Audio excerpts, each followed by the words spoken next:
नमस्कार दोस्तों, एक बार फिर से आपका स्वागत है अपने चैनल स्टडी पॉइंट मौर्या में। दोस्तों, जैसा आपने थंबनेल को देख करके अंदाजा लगा चुके हैं, आज जो मैं आपको टॉपिक समझाने जा रहा हूँ वो हिंदी का टॉपिक है, जिसमें आज की इस क्लास में मैं आपको समझाऊंगा दोस्तों भाषा क्या होती है, लिपि क्या होती है और व्याकरण क्या होता है। दोस्तों याद रखना, भाषा को इंग्लिश में लैंग्वेज बोलता है, लिपि को स्क्रिप्ट बोलता है और व्याकरण को ग्रामर कहते हैं। दोस्तों ये तीनों टॉपिक जो है वो प्रतियोगी परीक्षाओं के माध्यम हेतु बहुत ही इंपॉर्टेंट है। तो दोस्तों मैं उम्मीद करूंगा ये तीनों टॉपिक आप ध्यानपूर्वक समझने का प्रयास करेंगे, जिससे आगे आने वाली प्रतियोगी परीक्षाओं में अच्छे अंक लेकर के उत्तीर्ण होंगे। दोस्तों एक चीज और याद रखना, मैं हिंदी का टॉपिक हमेशा एक चित्र के आधार पर ही समझाऊंगा। क्लियर साथियों? तो मैं उम्मीद करूंगा कि आप सभी लोग इस वीडियो को ध्यानपूर्वक समझने का प्रयास करें। तो सबसे पहले दोस्तों हमारा पहला टॉपिक स्टार्ट होगा भाषा। ठीक है, फिर लिपि पढ़ेंगे, फिर हम व्याकरण पढ़ेंगे। तो सबसे पहले हम पढ़ेंगे दोस्तों भाषा की परिभाषा। क्लियर साथियों? यहां से पढ़ेंगे, याद रखना ये जो है। ठीक है, भाषा की परिभाषा ध्यानपूर्वक समझिएगा दोस्तों। कहता है जिस माध्यम से, कहता है दोस्तों जिस माध्यम से हम अपने मन के भावों व विचारों को दूसरों पर प्रकट करते हैं और दूसरों के भावों और विचारों को जान सकते हैं, उसे भाषा कहते हैं। दोस्तों सिंपल भाषा में क्या कह रहे हैं, कहते हैं कि भाषा क्या होती है।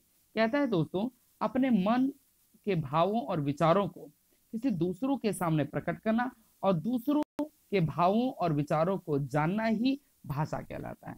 मतलब जहाँ पे दो व्यक्ति या दो से ज्यादा लोग हों, वो अपने विचारों और भावनाओं को एक दूसरे के सामने प्रकट करते हैं, तो उस साधन को ही हम भाषा कहते हैं। क्लियर? आगे चलते हैं साथियों। इसके बाद कहता है कि भाई, यहाँ से पढ़ेंगे हम, कहता है कि भाषा के बिना मानव निर्जीव पदार्थ है। बात सही है साथियों? अगर भाषा ही नहीं है तो मानव एक निर्जीव पदार्थ है। ठीक है, पशु पक्षी भी संकेतों के द्वारा अपने सुख दुख को प्रकट करते हैं। दोस्तों चाहे वो पशु हो चाहे पक्षी हो, हर कोई किसी न किसी संकेत के माध्यम से अपनी भाषा के आधार पर अपने सुख दुखों को एक दूसरों के सम्मुख प्रस्तुत करते हैं। क्लियर साथियों? अब उसके बाद आगे चलते हैं। कहता है कि मानव भी कई स्थलों पर संकेतों के द्वारा अपने आशय या सुख दुख को व्यक्त करता है। दोस्तों एक सिंपल एक एग्जांपल बताता हूँ। यहाँ बोला ना कि मानव कई स्थलों पर ना, कई स्थल, मान लो हम एक धार्मिक स्थान देख लेते हैं। हर व्यक्ति का अपना अलग अलग धर्म है। हर व्यक्ति क्या करता है अपने, चाहे वो मंदिर जाए, मस्जिद जाए, चाहे गुरुद्वारा जाए, चाहे वो गिरजाघर जाए, कोई भी धार्मिक स्थानों स्थानों पर जाता है, तो दोस्तों वो अपनी जो बातों को अपने भगवान के प्रति वो संकेतों के आधार पर ही अपने सुख दुख को व्यक्त करता है। अगर वो व्यक्ति दोस्तों बहुत हंस के प्रार्थना करता है तो समझो उसने कुछ अच्छा पाया। कोई व्यक्ति रो करके कुछ मांग रहा है तो उसकी लाइफ में क्या कोई ना कोई दुख तो आया होगा ना साथियों। तो दोस्तों यही है कि एक तरीके से मानव भी है कई संकेतों के द्वारा, है ना, कई संकेतों के द्वारा एक अपनी विचारों को एक दूसरों के सामने प्रकट करता है। तभी यहाँ लिखा कि मानव भी कई स्थलों पर संकेतों के द्वारा अपने आशय या सुख दुख को व्यक्त करता है दोस्तों। क्लियर दोस्तों? उसके बाद चलते हैं। मानव एक श्रेष्ठ प्राणी होने के नाते वह अपने विचारों व भावों को बोलकर व लिख कर व्यक्त करता है। दोस्तों जो मानव है वो सबसे श्रेष्ठ प्राणी है।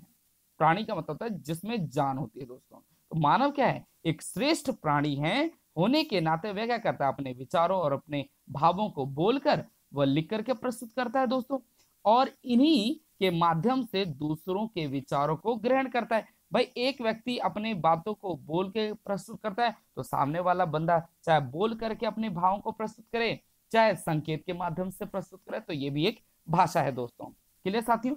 अब उसके बाद हम चलते हैं दोस्तों, यहाँ पे है भाषा के प्रकार। ये चित्र के माध्यम से है, जिससे मैं उम्मीद करूंगा आप ध्यान पूर्वक समझेंगे। दोस्तों भाषा के मुख्य रूप से 3 प्रकार हैं। क्लियर? भाषा कितने प्रकार है साथियों? 3 प्रकार है। कौन कौन सा? बोलकर, मतलब कि मौखिक रूप से, जैसे ये बच्चा है अपनी मम्मी से हाथ फैला रहा है, इसका मतलब ये पॉकेट मनी मांग रहा है और बोल रहा है कि मम्मी मुझे 10 रुपए दे दो, आइसक्रीम खानी है ना दोस्तों? मेरे हिसाब से अगर मैं यहाँ होता तो मैं तो यही करता। आप क्या करते हैं तो मुझे जरूर कमेंट्स में बताएं साथियों। ठीक है, तो दोस्तों यहाँ पे क्या है, बच्चा अपनी बातों को बोल करके, मतलब मौखिक रूप से मुजबानी बोल करके अपनी भाषा के आधार पर अपने विचारों को प्रस्तुत कर रहा है। और यहाँ पे भाषा का दूसरा रूप है लिखित रूप। ये बच्ची है, चाहे किताब में कोई आंसर लिख रही है या पत्र लिख रही है, तो ये अपने भाषा को लिखित द्वारा लिख करके दूसरों के सामने प्रस्तुत कर रही है। और ये तीसरा बच्चा कौन सा दोस्तों, जो संकेतों के माध्यम से प्रस्तुत कर रहा है कि उसको क्या चाहिए, आइसक्रीम चाहिए, या उसकी मम्मी ने उसको पॉकेट मनी नहीं दिया, तो उसके लिए वो क्या कर रहा है साथियों, अपने विचारों को रो करके प्रस्तुत कर रहा है। तो ये भी एक तरीके का क्या है दोस्तों, भाषा है। तो भाषा के कितने रूप है, मुख्य रूप से 3 रूप है, एक है मौखिक, लिखित और एक सांकेतिक। क्लियर साथियों? तो मैं उम्मीद करूंगा ये तीनों टॉपिक समझ आ गया होगा। तो चित्र से तो दोस्तों मुझे उम्मीद है कि दिमाग में तो छप ही गया होगा आपके। क्लियर? ओके। सो दोस्तों यही बात आ गया। पहली कौन सी भाषा थी, लिखित। तो भाई जो अंडरलाइन के वही पढ़ेंगे ध्यान से। हम मौखिक बोलकर दूसरों पर अपने विचार प्रकट करते हैं और दूसरों के मौखिक बोलते हुए विचारों को सुनकर ग्रहण करते हैं। क्लियर दोस्तों? जैसा वो चित्र में दिया गया। क्लियर? अब बाकी अगर आपको पढ़ना है दोस्तों कि आगे वो अपनी माँ से क्या बात कर रहा है, तो ध्यानपूर्वक इसको भी पढ़ लीजिएगा। ठीक है साथियों? लेकिन याद रखना, वो भी एक बातचीत और भाषण आदि के माध्यम से भी मानव क्या है, मौखिक भाषा का ही प्रयोग करता है। क्लियर? उसके बाद आ जाता है दूसरा क्या है साथियों, लिखित। जब हम अपनी, जो अंडरलाइन किया पेन से, वो ध्यान से देखना दोस्तों, कहता है जब हम अपने विचारों को लिख कर दूसरों पर प्रकट करते हैं और दूसरों की लिखी हुई बातों को पढ़कर समझते हैं, तो वह लिखित भाषा है। चाहे वो पत्र हो, समाचार पत्र हो, पुस्तकें हो आदि, ये सब लिखित भाषाओं में ही प्रयोग किया जाता है दोस्तों। ठीक है? ठीक है दोस्तों? अब तीसरा सबसे आसान, सांकेतिक। जब कोई भी अपने भावों व विचारों को बिना बोले व लिखे केवल संकेतों से व्यक्त करता है, तो वह भाषा सांकेतिक रूप से कहलाती है दोस्तों। ठीक है? जैसे दोस्तों, अगर हमें कांटा चुभ जाता है, तो हमारा फेस एक्सप्रेशन बदल जाता है ना? और हमें दर्द होता है, हम आंसुओं के द्वारा अपनी बातों को प्रकट करते हैं कि हमें दर्द हो रहा है, हमें परेशानी है, समस्या है। तो ये क्या है, सांकेतिक है। क्लियर दोस्तों? क्योंकि सांकेतिक में न लिख करके न बोल करके अपनी बातों को हम केवल संकेत के आधार पर दूसरों के सामने प्रकट करते हैं। तो क्लियर हो गया दोस्तों? अब उसके बाद हम चलते हैं लिपि। दूसरा टॉपिक क्या है दोस्तों, लिपि याद रखना। अच्छा दोस्तों, एक चीज और यहाँ पे बता रहा हूँ, कह रहा है कि अलग अलग क्षेत्रों में अलग अलग भाषाएं बोली जाती हैं। बात सही है दोस्तों, विश्व में अनेक भाषाएं, लेकिन याद रखना दोस्तों, भारत में बोली जाने वाली प्रमुख भाषाओं के नाम इस प्रकार है, जैसे हिंदी, संस्कृत, अंग्रेजी, उर्दू, अरबी, बंगला, मराठी, गुजराती, पंजाबी आदि।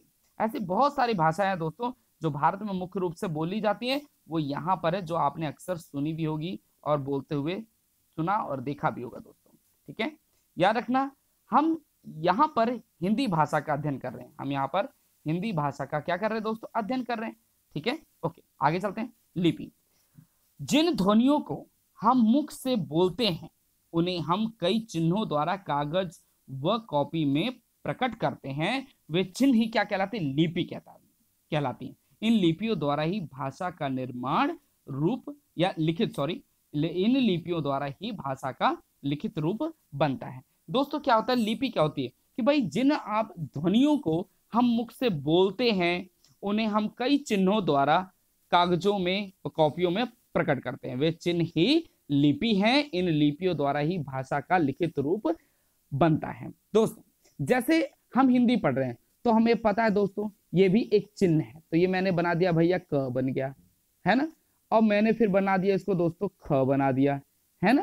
तो दोस्तों ये क्या है, ये आपने क्या देखा, मैंने कोई चिन्ह लिया, साइन लिया, चिन्ह लिया, तो उसी के आधार पर ये जो चिन्ह है वही क्या कहलाते हैं, लिपि कहलाती है। क्लियर है साथियों?